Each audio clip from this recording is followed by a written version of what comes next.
because I am horrible with anything technology. So I looked at ClickFunnels and Teachable, and Teachable was just easier for me to like put it together. I have VAs like sprinkling stuff in there, and it's easier for them. The ClickFunnels was more like sales funnels, like once you do the course. Right.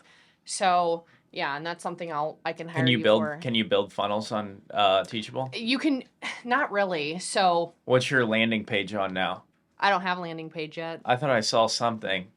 No, oh, well, so I have a website, but that Okay. was prior to my course dropping. That's because people were just Gotcha. like booking in person and like on the phone and all that stuff. But I haven't set any of the funnels up yet because it's 2 weeks out. So, but I'll need help with all of that once it's done. Okay. So I'm just doing all my recording right now, uploading it all, cleaning it up, and then I have to sell it. There you go. So Is it all like pretty much local people right now? local, and I do a lot of Zooms. So I do a Okay, ton of that's good. Zooms, like of people in other states, because we don't do the travel thing like you said. How people Yeah. were flying in and Yeah. wanting to do all that. So yeah, Online is where to go. Yep, I do a lot of just screen sharing and training through Zoom. So that's Okay. what we've been doing so far. So there's not like a system in place because it's something I didn't think I was gonna do. Yeah. So, but that's So what so we're the gonna way do. the podcast will go is like I'll intro you, then you can tell everybody a little bit about yourself, and then I want to dive deep into like I guess the process of you scaling up. How many units do you have right now? We have 800. 800. Only 800? I I'm just know, kidding. I know. I have to get to 1,000 at least. Do you have like a goal of a certain amount of units? I want to or- get to at least 1,000. My wife's like, don't you dare buy anything else. And I just made an offer on 228 units right before I got here. That would put me over 1,000. Wow. It's like a $22 million deal. So How much? it's a $22 million deal. Wow. Yeah. And then you got to raise that through what kind of just like hard money or private money or Well, we offered him seller financing, so Oh, $1 yeah. million cash down. He finances it for 5 years, and then we go refinance it with a bank once we've cleaned it up. So, because everything we buy needs work. Is this out here? Yeah, St. Louis County. Okay. Yep. Cool. So. Yeah, I want to go into the seller financing too because a Yeah. lot, No, I do a ton of it. A ton. And what would you say is like majority of what you're coaching for? Like, are people learning the seller financing game? Yeah, where we can... creative financing, just Okay. like how to structure the deal, like how to bring in private money if you need it, how to bring on partners if you need it, because people that are starting out, they have no idea what to do. They either can't get a bank loan. I mean, they can't even get a loan on their own house, let alone a $10 million property. The banks are just going to laugh and be like, no, we're not giving you this money. So it creates a barrier of entry for everybody trying to get in. Wow. So I just try to help people get in with no money, little to no money, because you don't need your own money to get in. Right. The crazy parts, you can do it with businesses too. You can do it with businesses. You can do it with cars, houses. Like I just bought that house in Tampa. You want to seller finance the McLaren to me? I would if it made money. I wouldn't care. 1,000 down. I just did that with my dirt bike. I just sold a brand new dirt bike. I bought it from Big St. Charles. I was like, why did I buy a dirt bike? I can't ride it. Didn't you have a 4-wheeler too, or? Yeah. Okay. Parker's got it right now, but I sold my dirt bike to Dustin, who owns a bunch of bars on Main Street. Dustin English. Yeah. Yep. So he just bought my dirt bike, but I sell our finance stuff all the time because I make more money too. So I'm like, I'll do it. Parker cracks me up because I went to his shop. We went out for like drinks or whatever. Yeah. I went back to his shop and he had like 2 side-by-sides in there, and I'm like, dude, what are these doing here? One of He's them like, is mine. Yeah, it was. I just sold it. Yeah, there was a 1-seater side-by-side, and we were like ramping up it wasn't yours. This was a year ago. And I don't care. People, Yeah. they always drive I'm like, I don't care. The 4-seater side-by-side Okay. that he sold. So, again, bought it brand new, and you just get excited. Have a spot to put it, probably. I don't. No, I have a 4-car garage. I completely filled it up. We couldn't put anything in there. So. Are you selling the McLaren? Is that yours? Yeah. Okay. Yeah, my orange one, because I'm going to Tampa. So. Oh, are you moving there? Not permanently. I'm keeping my house here, so I'm going to go back and forth. But Okay. I don't want to ship a bunch of cars down there, and the driving down there is really bad. Yeah, it'd probably be like $10,000 to get the cars Yeah, down there anyways. Exactly. So I just sold my Nismo. Okay. I sold my side-by-side. The McLaren's up for Did you sale. make money on the Nismo? Yeah, I made $62,000. Profit? Yeah. Wow. I made a lot of money on the Nismo. What do you think made that car go up in value? because there's only like 200 of them in the world. Wow. So every time they make a production of the Nismo, whatever year it is, they only make like 200 of them. So my 2020 was the only 2020 for sale in the entire United States. So like there's 23s out now that they did the Nismo version, and there's like 6 for sale. What would you take But on the 720? I think my bottom is 215. I paid 250 for it 5 months ago. And how many miles are on it? I think 18.1, I 18. think. It's an amazing car. that's Like I stock. said, yeah, it's completely stock. I haven't done anything to it. I just physically don't want to ship it to Tampa.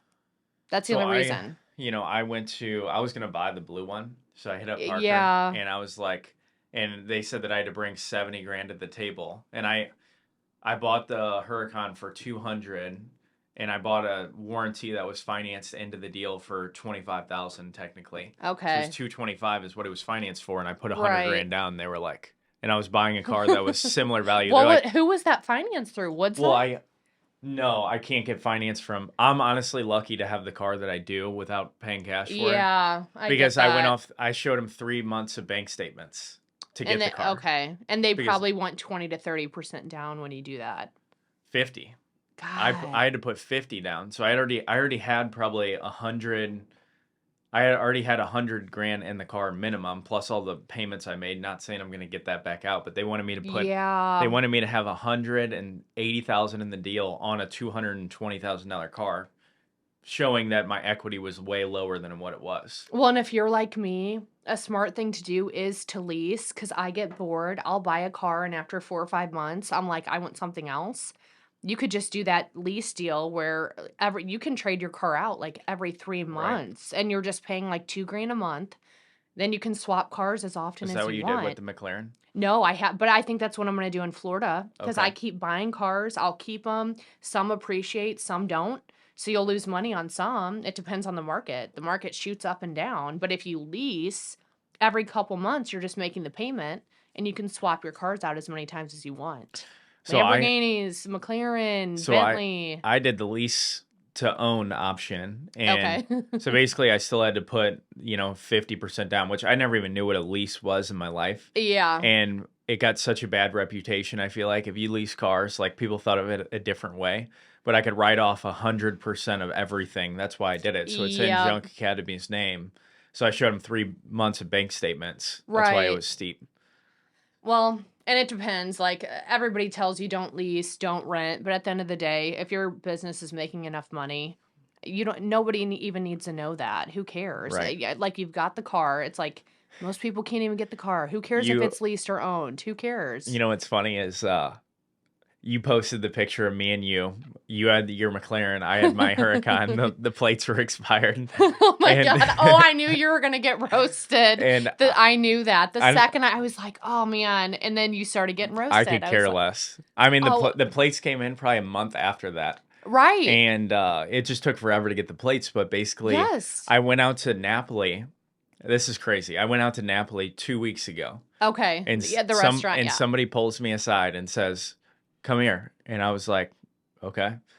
And they're like, somebody DM me and was like, "Hey, you should ask him why his plates are expired." And it was from But- your post. Oh, well, and I know that, but the people that are asking you that, they don't know how it works. They don't know it takes 3 to 4 months to get your registration.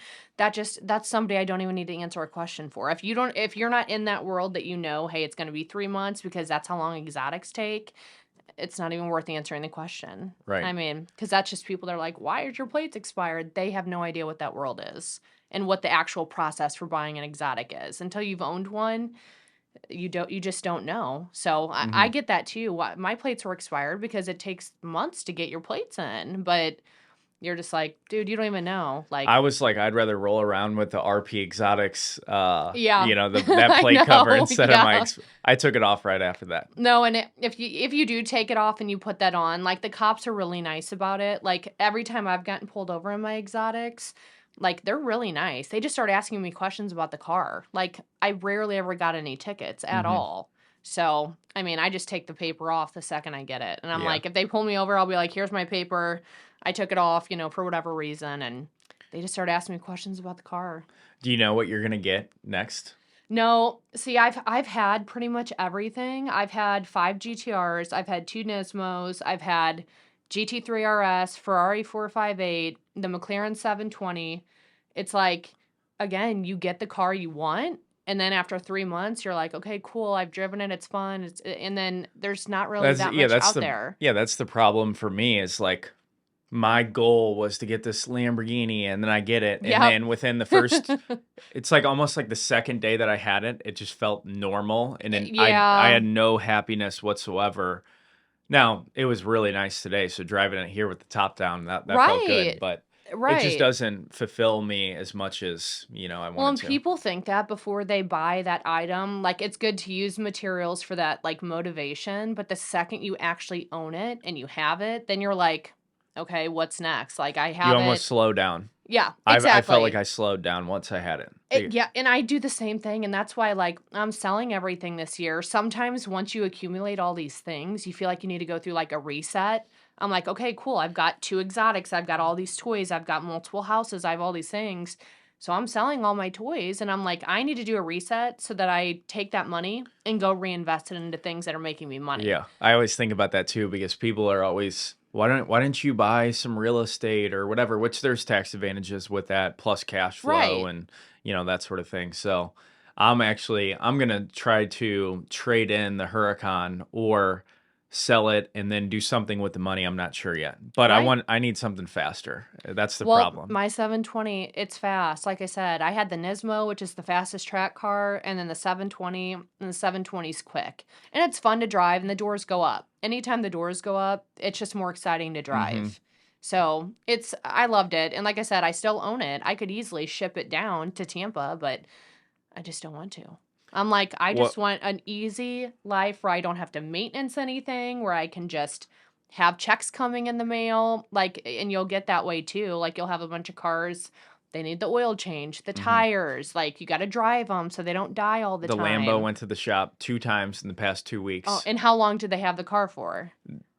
It was like a week, it was probably a week a piece, but usually it's Right. a lot longer. But it was the check engine light came on because the gas cap, it showed a leak or something like that, and then they Yep. smoked out the line, and there was nothing in there, and then it came on a week later, brought it Yep. back, $1,000, nothing changed. No, I know, and Yeah. that's the other thing with exotics, the lights randomly come on for all if you start the car too fast, if you don't let it wake up, you'll start the car, 5 lights will pop up. And then Hmm. if you turn the car off, let it sit there for 15 seconds and turn it back on, all the lights are gone.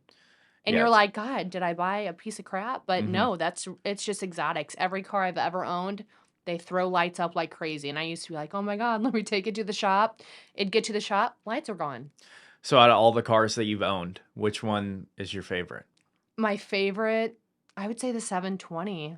The 720 was probably my most exciting car that I've had, and again, I've had everything. What about the 488? That was a piece of crap. Just The because all the issues, or Yeah, the Ferrari, like, it drives like crap. Like, people literally buy Ferraris as a status symbol. They're like, "Oh my god, I own a Ferrari." But when you actually own a Ferrari, it drives like crap.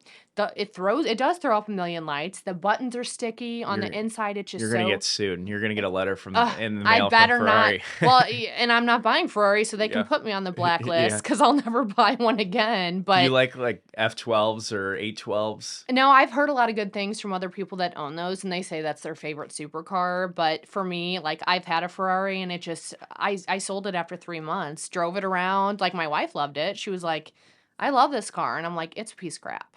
So I went and traded that for the McLaren, and everybody told me not to buy a McLaren. They're like, "Hey, this thing's going to give you a ton of problems." It's given me zero problems. The Ferrari gave me way more problems than the McLaren did, and that's, like, the opposite of what everybody says. How'd you like the Porsche? I loved it, but it was boring. It was really slow. Like, I don't even know what the stock horsepower was on the GT3 RS, but no one knew what it was, and it goes back to that thing, like, if you're gonna buy something, are you doing it because you like it, or are you doing it because what other people Right, think for a about it? status, So yeah. when I bought the Porsche, no one knew what it was. Like, you'd drive by and people wouldn't they just didn't care about it. I They didn't didn't even take know I didn't photos of it even or I anything, didn't even know like you had one. What color was it? orange. Okay. Again, I only kept it a couple months. I'll try something out. Like, I don't even go test drive cars before I buy them. Like, I'll just ship them in from another state. I've never driven it, anything. And then when it gets to me, I'll drive it around and I'm like, I don't really like it. I'm gonna go sell it and get Right. something I'm gonna go else. get a Ferrari. I'm gonna go Yeah, get a but and McLaren. people think that's crazy, but that's just how I And you live. don't like Lamborghinis because everybody has one. Everybody has one. It's like it's the whole like Bitcoin, cryptocurrency The thing. guru. The The guru. second you get money, you go get a Lamborghini, and it's like I just don't like how they look. That's Yeah. just my opinion. I've never gotten excited about a You don't like the Lamborghini. Aventadors? No. I Like, love. I'll never own a Lambo. I just don't care. I'm like, Hmm. I'd rather have the McLaren or something else. Like, I Yeah, care about the looks of the car. for sure. Yeah. Yeah, So, I think Parker giving me the 720 for a week screwed me, yeah. and here I am now. Now I'm ready to go spend some more money and get a Yeah. 720. Well, and again, you've got a convertible, so you're gonna experience that, and then you're gonna be like, okay, now I want a hard top. Now I want this. Like, you'll go through cars Hmm. like everyone That's the else problem. does. But Yeah, everyone does that. Everyone that owns cars, they'll have multiple cars, sell them, trade them. Like, you won't see someone to keep a car more than a year. It just yeah, doesn't yeah. happen. That's my problem. I had a GT500 before that. I had, the Range Rover. Within a year, it was ready to sell everything, and I just want to hold on to something and be happy. But I don't think that'll ever That's not happen. gonna happen. No, and like I said, you'll learn that. You'll get something and you're like, this is my favorite. Like my Nismo, I always told everybody, I was like, I'm gonna keep this forever. Like, this is my forever car that I'll never sell. After 2 years, I was like, the battery was literally dying because I never drove it. When you stop driving Hmm. something, then that's when you need to sell. When it just sits there for 8 months and you're, just paying for it and paying all the maintenance, then you're like, I'm over it. Right. And that's the problem with cars, but we'll always have them, and we're Hmm. always gonna blow money on them. But You're gonna buy and then you're gonna reset, then you're gonna buy and then reset. yeah, that's what I'm gonna do, So exactly. I'm gonna sell everything right now, and then in a couple years, I'll go buy a bunch more toys, and then I'll do the same thing, and I'll go through a reset. But it's just reinvesting and experiencing, hmm different things. do you think So it's helped your brand at all?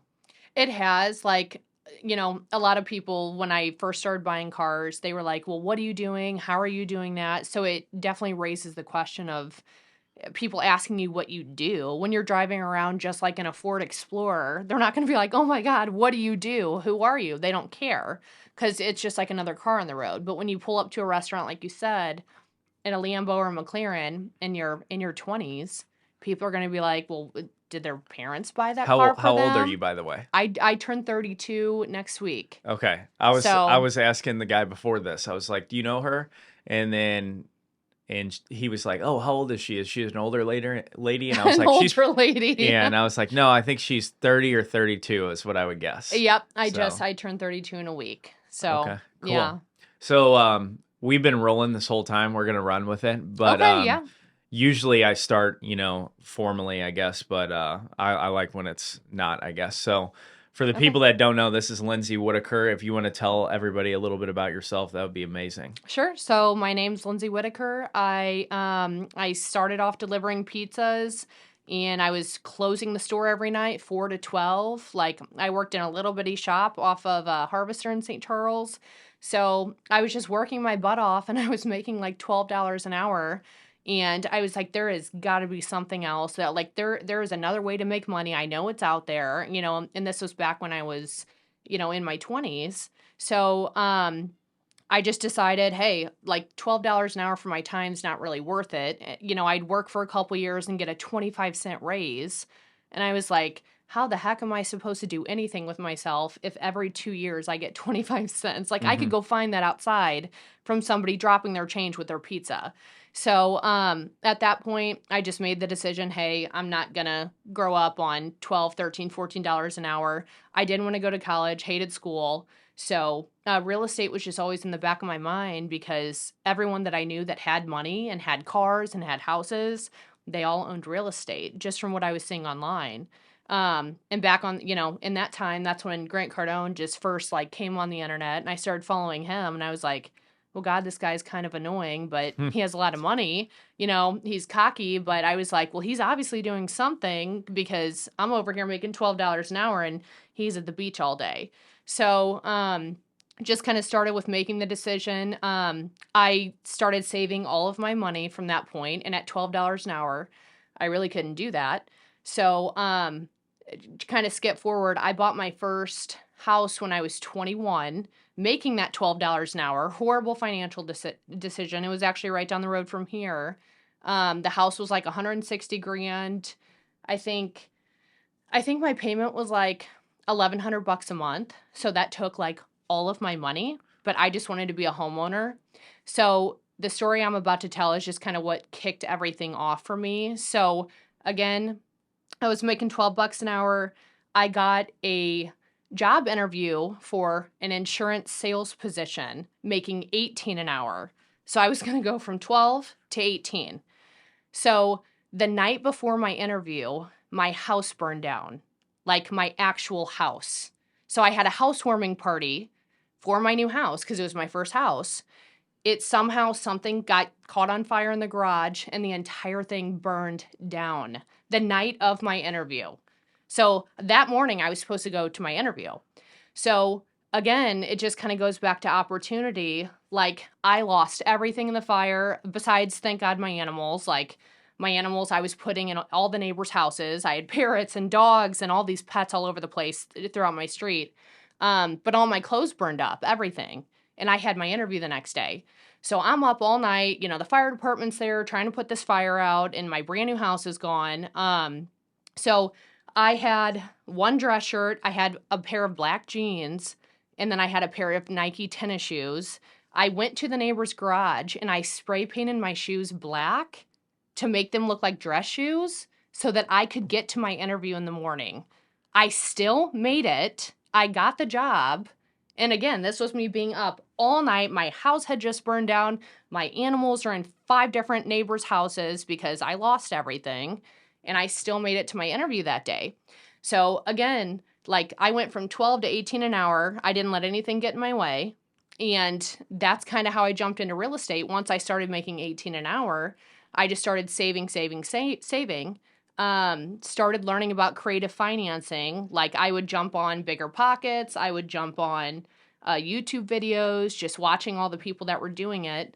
And in the last 4 years, we've gone from 0 to 800 apartment units. And that's using every different strategy in the world. Creative financing with subject to master leasing, just everything. So You've got 799 units more than me. well, and you've got to start somewhere. I mean, my goal was 20. I wanted 20 units. I did the math. That's the first step is figure out the backwards math, how much you need to live on. And I was like, if I could just get 20 units, I could be done. I can retire, even though I don't want to retire now. That was just a mindset I had then. Like, hey, if I get to 20, I'm set. The second you get to 20, you're like, that doesn't do anything. So you made a post on Facebook like a couple weeks ago, and you had like this formula or whatever where however much your dream income could be, passive income divided by $150 of just like net Correct. cash flow. So it's $150 like the standard profit per unit. It is, and everybody in the industry will tell you something different. There's guys out there that will say like, oh, don't do the deal unless you cash flow $500 a door. That's not going to happen in multifamily. That will happen in single family and Section 8. But for multifamily, $150 a door is very reasonable, and that's an average number. So I wouldn't do a deal less than that because, again, $150 a door is kind of my standard for what I'm willing to work for. Like, how much are you willing to show up for? Right. If it's $50 a door, I'm not going to go manage tenants and problems and bed bugs and fires, and I'm not going to deal with all that for $50 a door. So Grant Cardone, he says like don't buy anything less than 16 units, I think is what he says. Mm-hmm. Is that because like the numbers make sense to already have a property manager in place? That and like if you start off, anything over 4 units is considered a commercial loan. So I started with a 4-unit building, and just because that was somewhere for me to start. But he's right, because if any little thing goes wrong, you don't have the profit margin to make it cash flow well, and you can't hire a manager at 4 units. You just can't. Like, you're self-managing at that point. So, like, I would start with at least a 16, but I even tell people, like, even an 8 unit just to get your feet wet and learn how to manage it, I would definitely do. If the deal makes sense and you're gonna make money on it, I would do it just to scale up, because what we did, we bought a bunch of little stuff like 4s, 8s, 12s, 16s. Um, and then once I learned the ropes and knew what I was doing, I sold all of that stuff, and then I could go 1031 it into like a 40 unit because then I knew what I was doing. So, but I just wouldn't start with anything less than a 4 unit because that's like, that's not a commercial loan. You're personally guaranteeing it. There's a lot of downsides to starting with small properties. Right. Yeah. So for myself, I really like real estate, right? I want more passive income coming in, but I'm fully focused on income itself, making Right. my, Yeah. I guess, my earned income or whatever you'd say. I'm working on that being my biggest thing. So I'm more of a business guy than real estate, I guess. And I want to go get units, Right. but multifamily is like a little scary to think about. And then, you're Yeah. thinking about a single family and you're like, oh, that's not that bad. Where Yeah. most people would start with a single family. Mm-hmm. Grant Cardone started with a single family home, but then he got all these units and stuff like that. Yep. So I guess what can you tell me or the audience for the people who probably don't think as big as you, who want to start at residential, even though maybe their goal is to get 100 units or Sure. 500 units? What would you say there? I would say if somebody's afraid to jump into multifamily, which 90% of people are, what I see everybody do, they'll go out and buy a single family house and they're like, hey, in 10 years, I'm going to have 10 houses. Well, that's not, I mean, that's going to take you forever to do anything with that. I would say somebody that, is hesitant about multifamily or maybe doesn't understand it and they don't want to, blow it out of the water with 1,000 units. Go partner with somebody that does know multifamily, that if you are a business owner or you do have some passive income and you don't really know what you're doing yet, go partner with somebody, do a 50-50 deal where they're going to teach you the ropes, they're going to manage it, they're going to make sure that you don't lose your investment so that you can get your feet wet in it. And then when you're comfortable, you're like, oh, thank God I did that. I didn't just go buy it on my own and lose all my money or mismanage it into the ground or screw up my financing opportunities. And then once you get your feet wet, just kind of go from there. Hey, do you want to keep partnering with people or do you want to go off and do your own thing? So there's multiple different ways to get in. So a lot of people, they say, hey, I don't have money. Hmm. I'm going to work my job making, $40,000 a year and save up to go buy that rental or whatever. I Hmm. think for me, I make good money, Yeah. but I would have an issue probably going to get a loan from a bank, that sort of thing. My Right. only chance Yeah. is probably private money. Do you suggest that somebody gave me advice who has, high credibility, and they said, hey, you should go buy like 10 single family homes, let those build equity and use that as collateral to go after the bigger deals? Would you say that's a good idea? Or And again, you're going to get so many different opinions out there. For me, like it's an easy way to get in, but I don't know why anybody would want to go manage 10 single family houses. It's just as easy to go out and buy 100 units as it is to buy 10 houses. What I mean by that is the deal is what matters. Raising money is not hard whatsoever. You just have to have the deal that attracts investors. Everyone's like, I don't know how to raise money. How do I get it? I used to think that way too, like, oh my God, who would give me money to do that? What you don't realize is there's people out there with a lot of money. They don't have anywhere to put it. They're not experienced in real estate. If you bring them a 50-unit deal that gets them a triple digit return from what they're getting in the bank, they're going to lend you money on that deal. So I would say no, don't go out and just shoot for 10 single family houses. Let them appreciate. People who buy based on appreciation, that's a very, very, very slow game. yeah, Very slow. I don't buy for get appreciation. rich for sure. Yeah, I buy for cash flow only. I'm not buying for appreciation. Of course, it's going to appreciate. Everyone knows that in real estate, but that's not why I buy. I'll benefit from that maybe 30 years from now, but that doesn't help me now in my 30s. So how much does a property need to cash flow in order for it to make sense as a deal, in your opinion? So $150 per door. Okay. That's what I look for. So, and as long as like what I do with investors, like when we're pitching deals to investors, because I started off doing it on my own, But eventually, when you're putting down 20% on deals, you're going to run out of cash. Everybody's going to. You could have $2 million in the bank, and eventually that's going to run out if you're doing big deals. Then you do have to start raising money. If you can go to an investor and say, hey, I'm going to pay you 8% on your money, you're going to get it all back in 5 years once this property's stabilized, and then you can buy them out of the deal. You're going to be able to do as many deals as you want. Because once you build up a track record with those people, they want to keep giving you money. They're like, hey, she did or he did what they said they were going to do. I'm making way more money than my money just sitting in the bank or a CD. And I'm a part of this investment deal. So it becomes easier and easier. You just need one good deal to show everybody what you can do. And then everyone's just going to start asking you like how to do it. Like, I get guys that contact me that don't even know me personally, and they're like, hey, I have 500 grand. Do you have a deal? And I'm like, not right now, but I'll add you to my list. The second I do, I'll pitch it to you, and you can see if it's something that fits.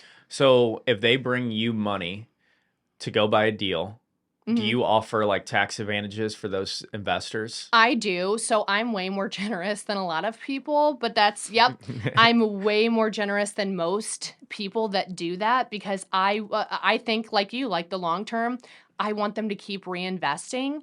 I don't want to just be like, hey, you're going to give me this. I'm going to reap all the benefits. You're just going to get a return and then you're out of it. Like I want them as they keep accumulating $200,000, $300,000, $400,000 with their business to go, hey, Lindsay, I've got another 300. Lindsay, I've got another 200. And that's what I've done. So I do share all the tax benefits. Like I split everything. Like if you saw the returns that I take with some of the investors that I brought in, you're like, why are you giving so much away? Right. But it's because I know that I'm going to be able to scale. And eventually, when you've got 1,000 or 2,000 units, you won't even have to bring on investors at that point. But why wouldn't you? You're going to be able to buy more units with more people. So what you've seen with Grant Cardone is, I can't remember the exact story, but I think the bank went to him and were like, hey, we need X amount of money tomorrow or next week or whatever it was, to where he pivoted in his business on social media to start, I guess, raising money that way. Is that like a plan of yours in the near future? So I've already kind of fell into that. I didn't plan on raising money at all. I always wanted to just do everything by myself, which again, it's kind of that thing where it's, if you want to go fast, go alone. If you want to go far, go together. So like as I've started raising money now, and I've only done that with, people that I do know. I don't take money from people that I don't know because I wouldn't consider myself a syndicator. But I'll have a couple guys and I'm like, hey, I think this would be a good partner for me. And we have to be on the same page with our goals. I don't want a guy to come in that's just like, hey, I've got 500 grand, but I want to manage every single little thing that the property does. That's not a good partner for me. They have to trust, hey, I trust that she's going to manage it well, operate it, and we're going to be able to make a lot of money on this thing and move to the next deal. They have to want to grow. Like if they just want to get to 100 units and stop, that's not a good partner for me because we want to keep going. Right. So I heard the word syndication for the first time probably last year, and it was just so far over my head. Yep. A lot of people who are going to watch this probably never even heard of syndication either. Can you explain, I guess, what syndication is? So syndication is essentially when there'll be a general partner that will bring on a bunch of different investors, and they basically just pool their money together to be able to buy an investment property. So as an example, if you've got 100-unit deal that's $10 million, you might need to raise, $1.5 million or whatever the math is, at 20% down. So you'll bring in 10 or 15 guys or girls that are each going to bring in $100,000 to be able to get you that 20% down. And then you have to split everything between all those partners. And you can offer out like a return. There's a million ways to structure syndications, but syndications are what people do when you need to raise funds. Like if you need that 20% down and you need operating expenses when you start out, you've got to go out there and you've got to raise money from other people that have it because you might not have any money, or you might not be able to go like Grant Cardone. He's buying $170 million properties. The down payments on those, it's not like, there's just cash sitting in the bank. You've got to go get that money from somewhere. Right. So that's what syndicating is. And the people who invest into these people just can't be anyone, right? It has to be an accredited investor. There's two different ways to do it. The SEC has a bunch of different rules on how you can do it. Essentially, like an accredited investor, I think the last time I read it, it was like, hey, you've got to make over, $200,000 a year. You have to have a net worth of at least $1 million or something like that. Is it both of those Um, things or one or the other? it's both. So Okay. there's like a couple rules that they have to meet. So when you syndicate, you send out a questionnaire to make sure that they are considered an accredited investor, because you can get in big trouble if you just take a bunch of people's money that are not accredited, because you could put them in a bad financial spot. Like if somebody's only worth $50,000, that's their net worth, Hmm. and they give you $50,000 and the investment doesn't go right, you're going to put that person in a really bad spot. So they do that so that people aren't getting taken advantage of, for one. And, if somebody's bringing in 200 grand a year, if they make an investment with you, it's not going to completely bankrupt them if something really bad happens. And then So, there's a family office. I always hear that term as well. Is mhm. that the other option, or Like when you say family office, isn't I've there never like heard that term. okay, well, I'm not going to touch on it then, maybe because I'm not as qualified, I Oh, guess, to be yeah. asking that.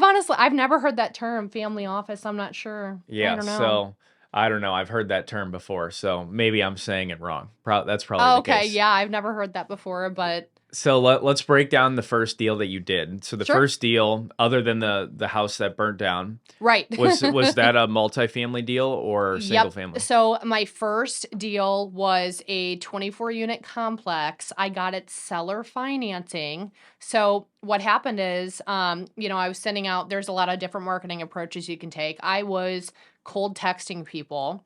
So I was getting a bid on some asphalt on one of my other properties. It was a little 4 unit that I had. So the contractor that came to bid me on like relaying our parking lot, he was like, hey, my mom wants to sell this 24 unit because my dad died. So, when that deal came up, again, I didn't have any cash at all. And I was like, cool. Well, like, how much do you want for it? Again, I didn't even know the right questions to ask. I had no idea. So they were like, well, we want this. I went over there and looked at the property, and it was a piece of crap. Okay. Like, tenants were not paying rent. No repairs were getting done, because what happened was the parents, like, they owned it and managed it, but once the dad died, he was the one that was managing it. Then nobody knew what was going on. The kids didn't know how to manage 24 units, with tenants in them. So it was just a bad deal. But there's opportunity in that. You want mismanaged mom and pop properties when you're buying. So I said, hey, here's my offer, 1.3 million. And I said, I'll pay that to you over 20 years, and I'm going to give you 4% interest on that. And so that's going to come out to, $7,900 a month that you get. And the first thing that they said, they were like, no, why would we be the bank for you? And I said, because the bank's not going to lend on this deal because it's not making any money. The tenants weren't paying rent because there are maintenance issues, and they knew they could get away with it. So once they agreed to it, they were like, yeah, you're right. We're not going to be able to sell this. I closed on 24 units, seller financing, $0 down From a text message. from a text message, closed on it. The first thing that we did, we went and kicked all the bad tenants out. We evicted everybody that wasn't paying rent.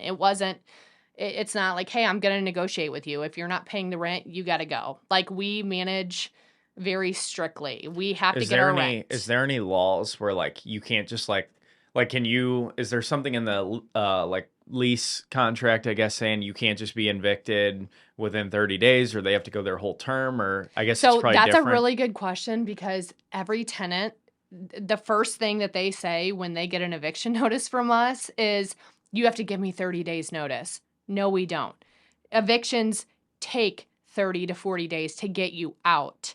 If you don't pay your rent, I only have to give you 3 days for you to either pay me the rent or vacate. If you are not out within those 3 days that I serve you a notice, I can file eviction. Everybody out there thinks, oh, if you get an eviction notice, you have 30 days. No, that's not what that means. It is going to take 30 to 40 days to get you out, but you're not going to be able to rent anywhere else. Nobody's going to take you with an eviction. It is going to hit your credit, and that's not a good thing. You don't want a landlord judgment on your credit, and you are going to end up paying it back when you, down the road, when you decide to go get a car or a house or a loan. My judgment's going to be on there, and it's going to stay on there until you pay it off. So if somebody's late today, are you immediately hitting them with like some type of warning that's like, hey, you better pay us or otherwise we're going to evict you? Nope. So our process, rent's due on the 1st. On the 5th, you get a late fee. On the 7th, you get a 3-day pay or quit. If you don't pay your rent by the 10th, we file eviction. It's the same process for every single person, because what people don't realize is like, oh, what's the big deal with people paying late? The problem is my loan comes out. It might be a $30,000 payment. My loan comes out on the 8th of the month. If everyone's paying after the 8th, I'm essentially covering that bill while everybody, and I'm just waiting for everybody else to pay us, because we're paying maintenance, we're paying taxes, insurance. People think that landlords are greedy and that they just want the money. Like, no, we have bills. We have to fulfill those because our credit's on the line.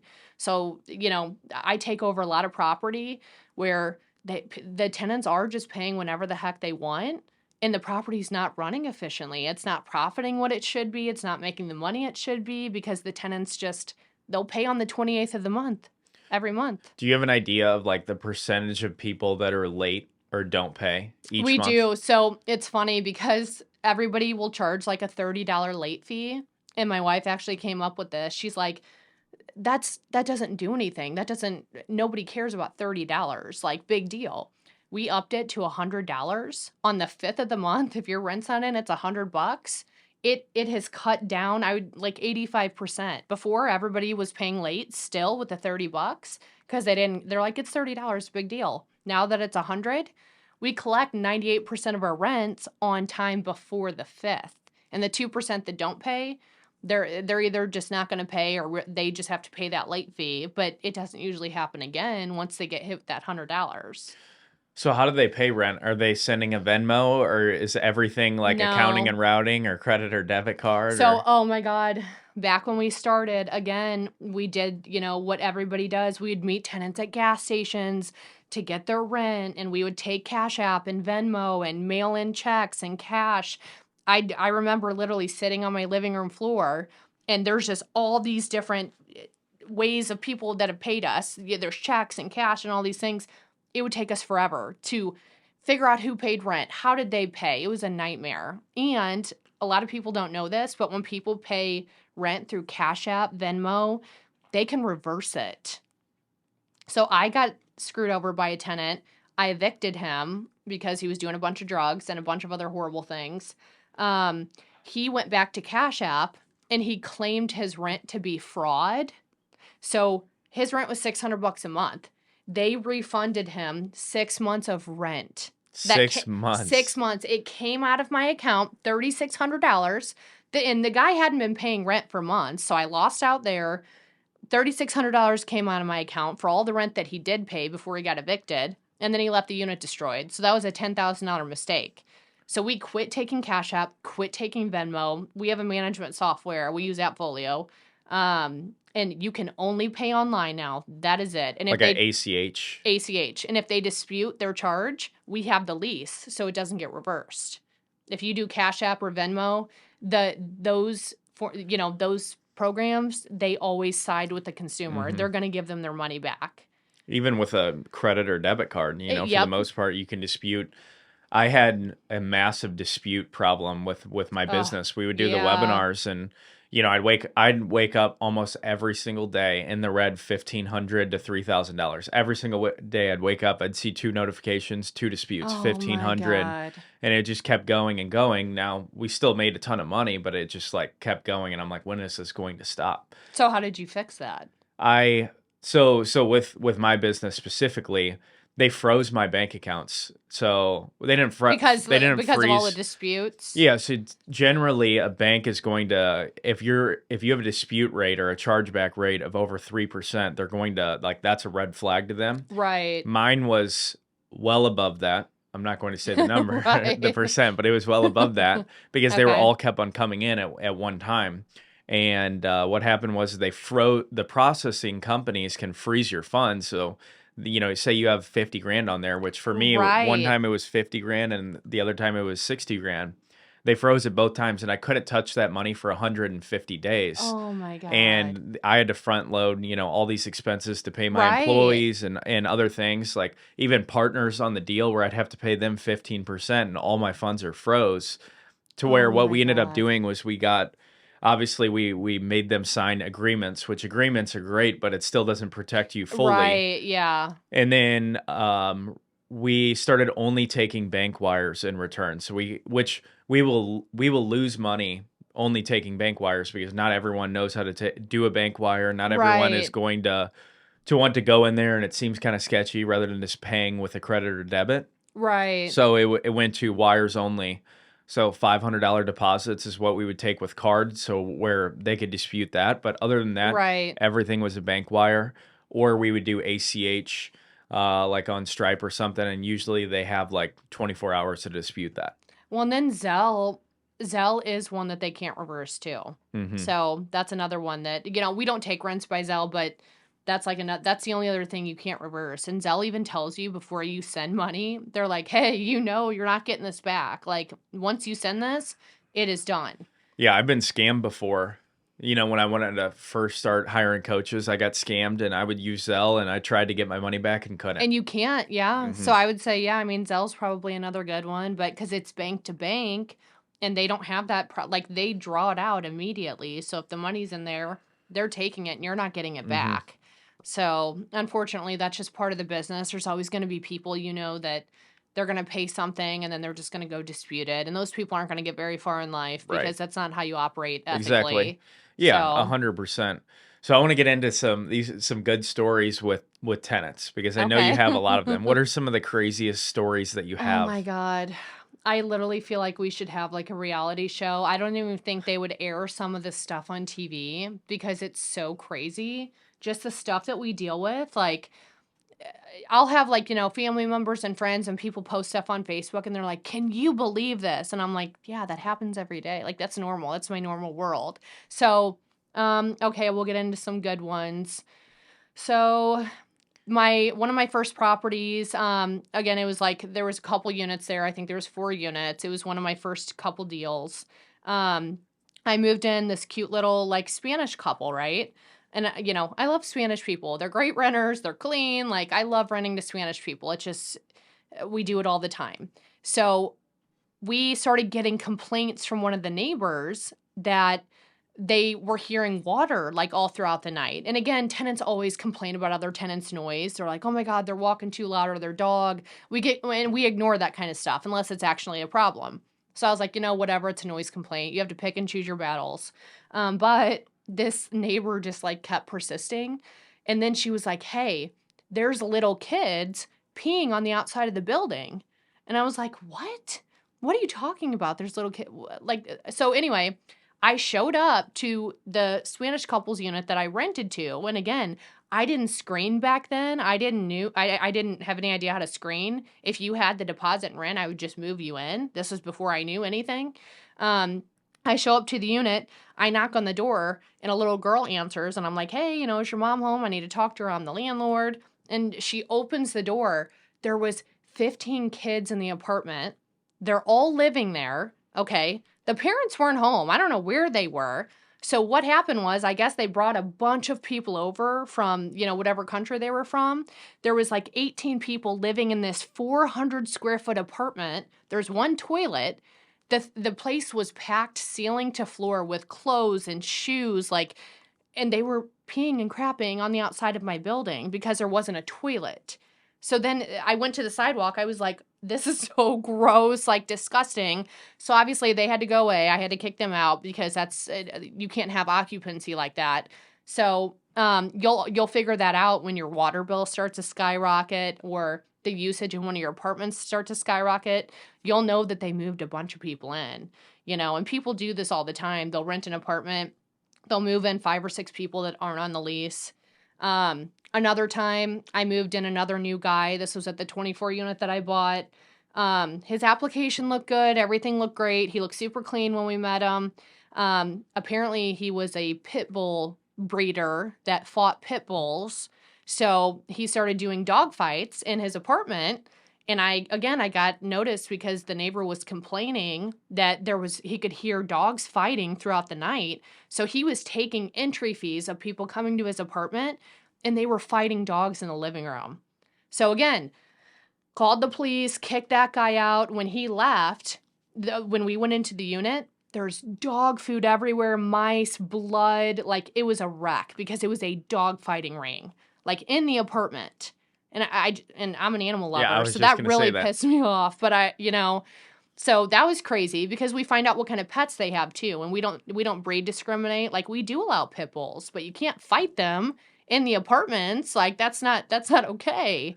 So So something just came to mind that's funny. We did a junk removal job for a local investor. It okay. was like a property in St. Louis, and I never went to the job sites. I was the business was automated, and they said that there was they said a fish tank the size of a refrigerator is Okay. what it was, and I said they asked me a question like, "Hey, is this going?" or something like that. Yeah. So I call the guy and I say, "Hey, man, there's a fish tank the size of a refrigerator. Is that going, or you want that to stay?" And he's like, "Oh, that's no fish tank. That was a snake cage, you Oh know." my And he God. goes, "Honestly, I'm so sorry. There might be a snake in there, you Oh know." my And God. they said that they were No. opening up the doors, and there Yeah. would be nothing in the rooms where they would put like boa constrictors in these rooms. There'd be snake skin everywhere, blood everywhere, where these boa constrictors would just sit in the.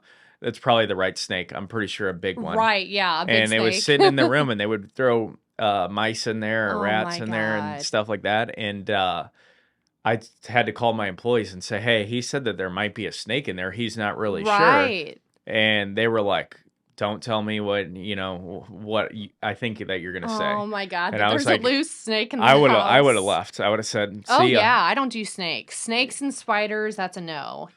That's just that's something that we don't deal with. So you have a ton of parrots, right? I do. So I run a parrot rescue out of my house. We have 22. I had to count the other day. So we have 22 large birds right now. And that's macaws, African grays, cockatoos.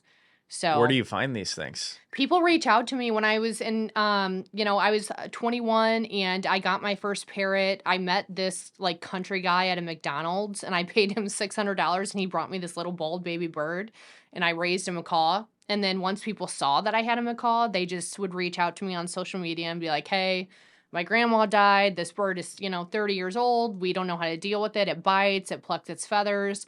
And then it just kind of took off from there. People just reach out to me all the time because they know that I deal with parrots because they're really hard to raise and deal And your with. basement, right, is full Right. of Yep. tons of birds and stuff like that. Yep. Tons of birds. Yeah. And you're big into dogs as well. Oh yeah. We have everything. I'm just one of those people that I'll always have a bunch of animals because I love animals. So parrots, don't they live like 40 years? They can live to be 100. 100 They have a years. human lifespan. What my oldest parrot is 40. His name's Jake. He's older than me. Does he So does he talk more fluent than you as well? no, but he speaks very good English and he screams and people when I'm doing business calls, my macaws, that's when they decide to talk and Yeah, that's of when they course. decide to scream and say things they shouldn't say on the phone. And I have to be like, "I'm so sorry, that's my parrot." So what do they say? Like what? Here's the thing. When you take a parrot, they pick what they want to learn. Like people think they're going to get a parrot and they're going to be like, "Oh, I'm going to teach it how to say this." It doesn't work like that. They pick and choose what they learn from you. So if you say something over and over again or they hear you say it, they might pick that thing. So when I get these birds, they've come from other households.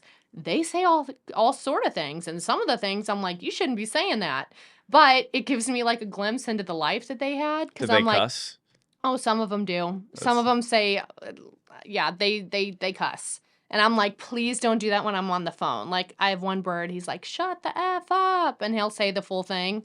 That's I know I crazy. won't make you blurt out, but he'll scream that randomly. So I'll take him outside and he'll scream that as loud as he can. And then the neighbors are like, "What the heck is going on?" So can you let these birds just like go outside and fly around and then they come Some of back them, or so I get my birds' wings clipped every 3 months. So, and some people are like, "Don't do that." Here's the thing: you can't just let parrots just fly all around your house. They'll chew up your wires. They can chew through this wood table. Like I've had parrots chew up furniture, pieces of cars. They can bite through steel.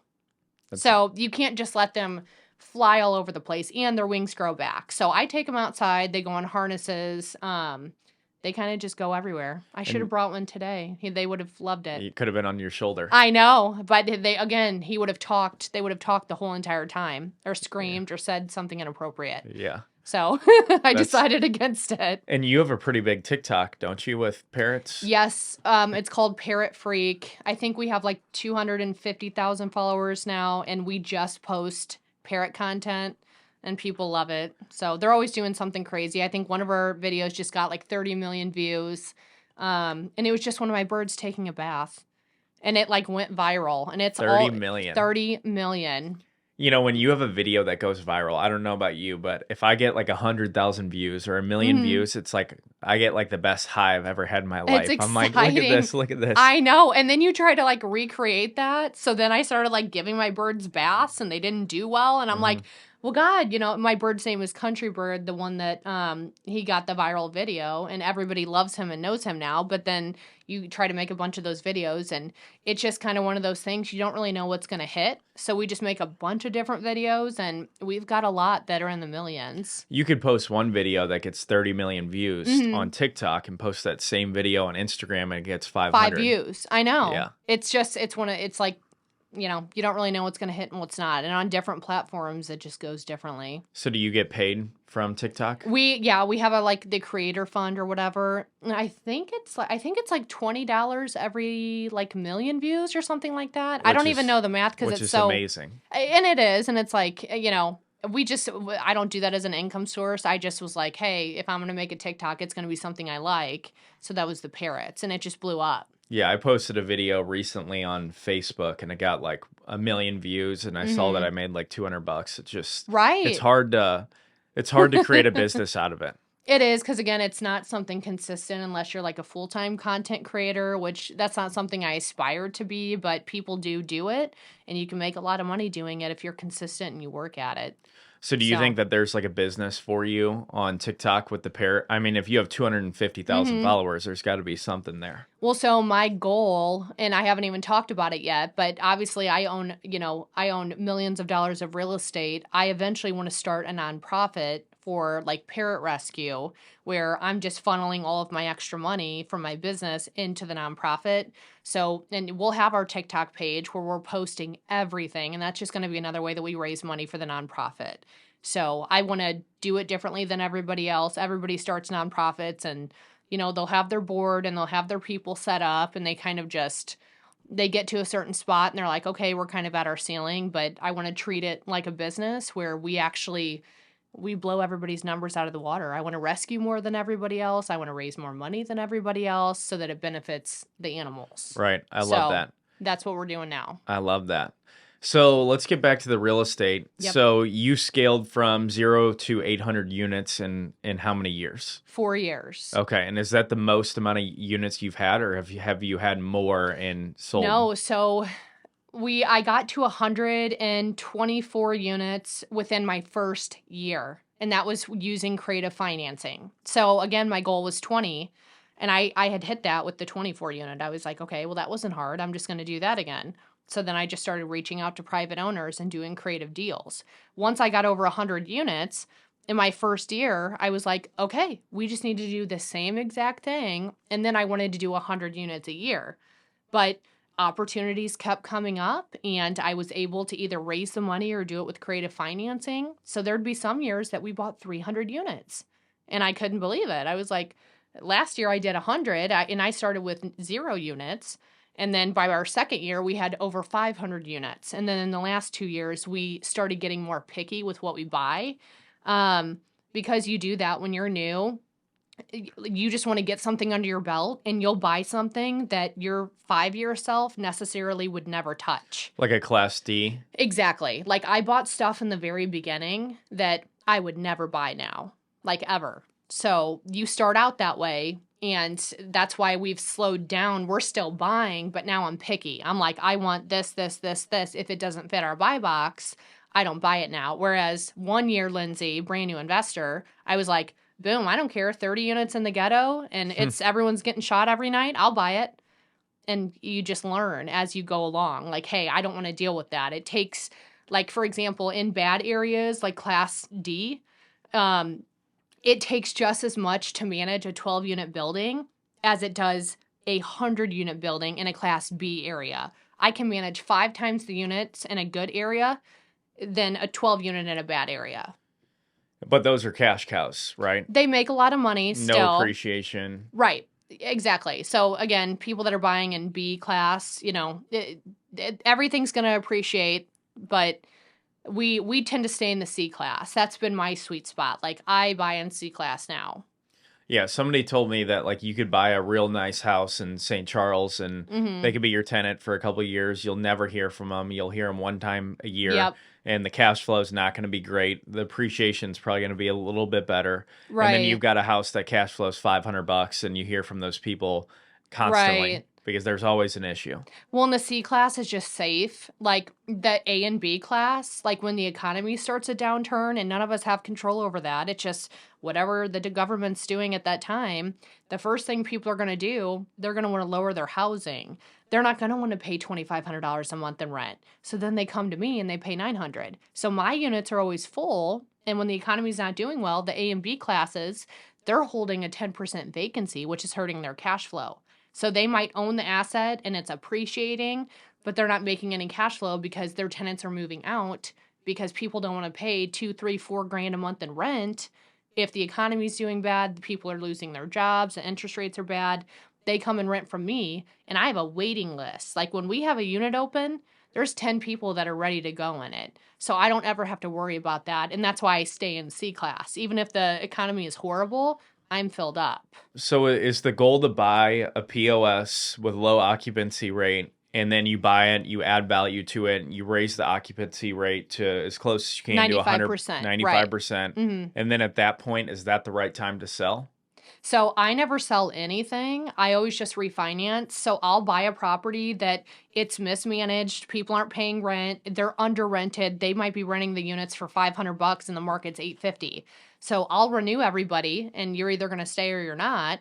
And the people that leave, we renovate the unit. I don't do any major renovations. I'm talking we do floors, cabinets, appliances. That's it. I don't sit there and go in and take walls down and I'm not reconstructing anything. I go in and do cosmetic upgrades. We raise everybody's rent. The property's worth way more money than what I paid for it. And then I can go do either a line of credit or a cash out refinance. And then I'll use that to go buy my next property. But I keep that property. I never sell unless it's in a bad area or if I know it's going to be a flip from the very beginning because I'm Right. not a flipper. So basically, I guess people buy based on a cap rate. Can you explain like I guess what an average like what a good cap rate looks like? Obviously, zero is going to be Right. terrible, but So I don't buy based on cap rate. Again, whenever you get numbers on a property, they're gonna like a good cap rate is like 8%. But all the deals right now are like 4, 5. You'll see Grant Cardone buying at a 2 cap. So for people that don't know what a cap rate is, the lower the cap rate, the lower the amount of money that you're going to take home is. So like cap rates are also fluctuating because when people sell real estate, there's what the current rent is, which is what your property is bringing in rent right then and there. And then there's your pro forma rent, which is going to be what you're going to rent it for. So like if you go out and buy a 4 unit and the rents are $500, but you, Kyle, you're going to go in and rent them for $800, you're going to try to sell that deal based on the $800 rent, even though it's not making that money yet. So you have to be careful with that because everybody tries to over exaggerate the pro forma rents, like what they say it's going to rent for. They might say 800, but then you go look at the unit and you're like, I wouldn't even pay $200 for this. So I don't really buy based on cap rate. A lot of guys do. I strictly look at cash flow. Like I said, the appreciation is going to be there, but as far as like what's a good cap rate, minimum 8%. okay. So And on commercial loans like this, like apartment complexes, mhm. are you buying if a bank gives you a loan or somebody else, is it an unfixed rate or is it like a fixed interest rate of, 7% or whatever? Or does Yeah. it change as the market changes? So the banks are being really, really strict right now just because they're tightening up their lending, just because what's going on with the economy. So when you say fixed rate, essentially your commercial loan is broken down. I'll give you an example. They might say, hey, you're going to get $1 million deal on a 5-year term over a 25-year amortization schedule. So and they're going to give you an interest rate with that. They might say at 9% interest, which is what the commercial rates are right now. Like I was buying at a 4%, now they're at 9. So your 5-year term, that means they're going to let you keep your interest rate for that 5 years. After that 5 years, they're going to readjust it. So the 25-year amortization schedule, that's how they spread out your payments. So like if you're buying $1 million deal, they're not going to make your payments over the course of 5 years. Your payment would be insane. The cash flow would not cover the payment. So they spread it over 25 years. But the banks, they will only do a 3 or a 5-year term on your interest rate. And that's Okay. it. And then it renews. So does that worry you, since our interest rate has already gone from 3% a while ago to, 9%? Right. So there's another financing method, and that's called agency debt. That is fixed for 30 years, and agency debt is 5.5% right now. So what I'm going to do, I'm going to take all the deals that we bought. I'm not going to let them blow up to 9% because that's going to hurt cash Right. flow a lot. I might just be managing for little money, and that's not worth it. I'm going to have to go refinance everything into agency debt at 5.5%, and that's good for 30 years. So there's, bank financing where it's commercial loans and then agency debt. The best way to explain it, it's basically a group of investors that, again, pooled their money together and they'll lend out on multifamily over 30 years. So those loans are just a lot more difficult to get into, but that's where everybody's going to need to go so that you don't have a 9% interest rate. I feel like I'm getting a free coaching lesson right now. Right. I mean, it's a good way to get people in the door. It is, You're having a podcast. Yeah, absolutely. So you bought some storage units as well, which I know are probably on the nicer side. How do you like the storage unit business? Because I've always wanted to go in that business because it seems so simple and can be automated.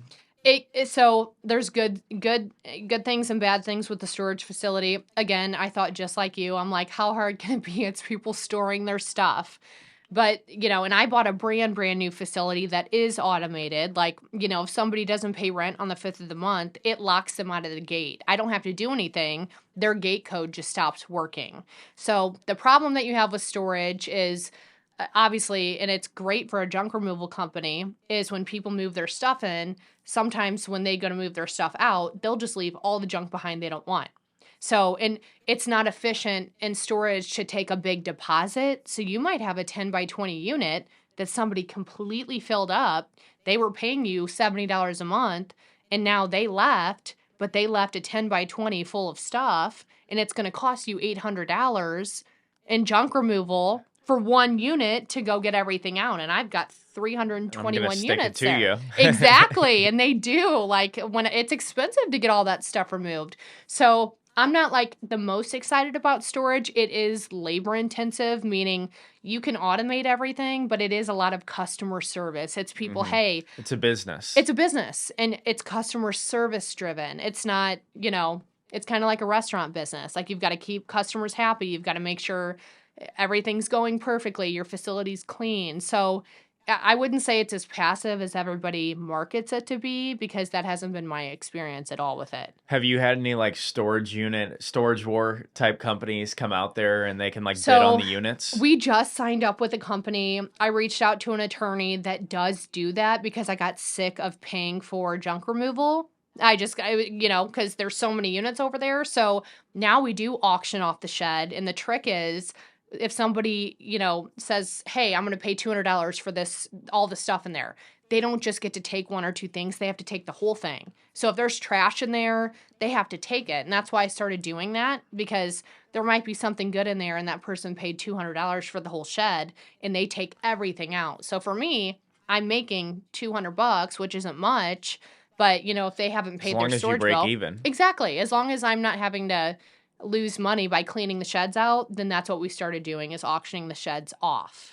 What I hate about that show, or those type of shows, is they'll go through the unit and there'll be like a broom that's worth $1 and they'll be like, oh, that's $2. They'll see a CD. That's 25 cents. I know. As if they're going to sell every individual thing. It's like, are you going to go to a garage sale and put a price on all these things? And the people that are buying these sheds, in an auction, they're looking for that one item that's going to be worth 10 or 20 grand. Like, they don't care So about. they can trash everything else. Exactly. They're going to throw everything else out. They're looking for that one item where they're going to make, 150% return on their investment. They might have paid $200 for the shed, but they're going to go make 5 or 10 grand on something that they found in there. Like, sometimes people leave like motorcycles and cars and all kinds of random stuff. So I went to Dustin's. He has a storage unit facility in St. Charles. Oh, okay, yep. And he sent us over there to give him a bid for something. I saw he bought it, and there was like cars in there Yeah. and stuff like that. So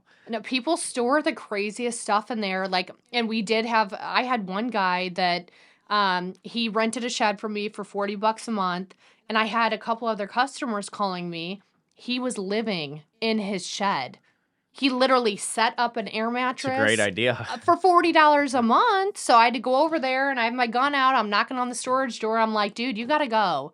Like, it's just crazy. People literally will do anything to just get free rent. I mean, things are so expensive. I might go rent a unit at your place. And it was big, too. I think it was our 10 by 10. So, when I opened it up, he had a dresser. There's electric in our shed. So he had a TV. He had what is it called? The portable air conditioner. He had a full apartment in there for $40 a month. That's probably why all these storage unit complexes are going up. I know. Well, in California, like, people do it all the time. Like, they will literally rent a storage shed. And obviously there's no windows in there, but they don't care. If the shed has electric, they'll just plug in lamps and everything else in there. It's amazing how many storage unit buildings or complexes are going up right now, like everywhere. And that's one good thing about the business. Like, Americans are hoarders, and you know that because you run a junk removal company. Like, no matter what, you're always going to have work. People are always going to collect things, and they are willing to pay money to store their stuff, even though it's stuff they haven't seen in years. It's in boxes. They don't want to get rid of it. So they'll literally pay $80, $100, $150 a month just to not throw their stuff away that they're not even using, and they don't even know what's in it. Yeah. They're not going to touch it. Sounds like my mom, who we've moved twice and she's never touched the boxes one time. Yep. And I'm like, you need to get rid of this stuff. Oh, every time we've moved houses, like, my wife will just throw some of my stuff away. And I'm like, well, what did you throw? She's like, you don't even know what I threw away. I'm like, you're right, but I'm mad about it because it's probably something I might have wanted. But again, it's something I don't even know it's missing. Right. Like, we just collect all these things that we're not going to use and that it's not utility to us in any way. Yeah. So I guess you got into the coaching space because probably a lot of people, again, you drive the McLaren, you're like, people are like, hey, what do you do for a living? Oh, right. I'm do real estate. Can you show me how? Mm-hmm. So you got into the coaching space. How do you like that? And what do you do for those clients? So I kind of fell into that again. I never thought of myself as a coach or somebody that wanted to teach anybody anything because I didn't consider myself a people person whatsoever. Like, I more resonate with animals, and I steer towards that. But like you said, on social media, I would use it to rent my units out, but I'm getting 10 or 20 messages a day of people saying, how do I get started? What do you think about this? What do you think about this? And in the beginning, when I was getting those messages, I would try to respond to everybody, and I would, just for free, I'd respond to everybody. The problem was, then they would come back with another question, and then another question, and then another question. So then I would have 20 chats open during the day when I'm at work. And it's an all day conversation. So it just became my time was running out, and I'm like, hey, I can't do this all day. I'm running a business. So then I started charging for my time, and I was like, holy crap, that guy that I coached just went and bought a 20-unit building with what I showed him how to do. And people who don't pay attention. So even if you gave them free advice, if you gave me free advice on how to go get a 20-unit tomorrow, I'm probably going to go focus on what I was doing yesterday. Oh, 100%. And I even learned that for myself. If I pay a lot of money for something, then I'm like, hey, I paid a lot of money for that. I'm going to make sure that I do it or figure it out. Whereas if you give somebody something for free, it's not of value because it didn't cost them anything. So, and just like you, it's not like we're coaching for the money. It's really because that's what the time is worth. If I'm, spending 6 hours with you and giving you this course, how much could I make if I put that into my business? And that's what it correlates to. So people have to understand that skill building, it does cost money. And the industry itself gets a tremendous amount of hate. And that's why a lot of people don't get in the industry when the amount of good that comes from it is absolutely amazing. Right. And, I spent 15 grand yesterday on a different mentor, and I've spent over Right. $200,000, and that's who makes me who I am today. And people don't realize that, like you said, like self-development, your skills is the only thing that's going to matter. Like, again, you could lose your job tomorrow, but if you have a skill that you can go back out and rebuild that, that is worth your entire year's salary just to have that skill. Like, you could take every building that I own, you could strip all of my buildings from me. Now, knowing what I know now, within my first year, I could get myself back up to 500 units in 1 year just because of what I know. And again, you can't take that from me. Like, you can take someone's job, you can take everything that they own, but you can't take the skills that they have.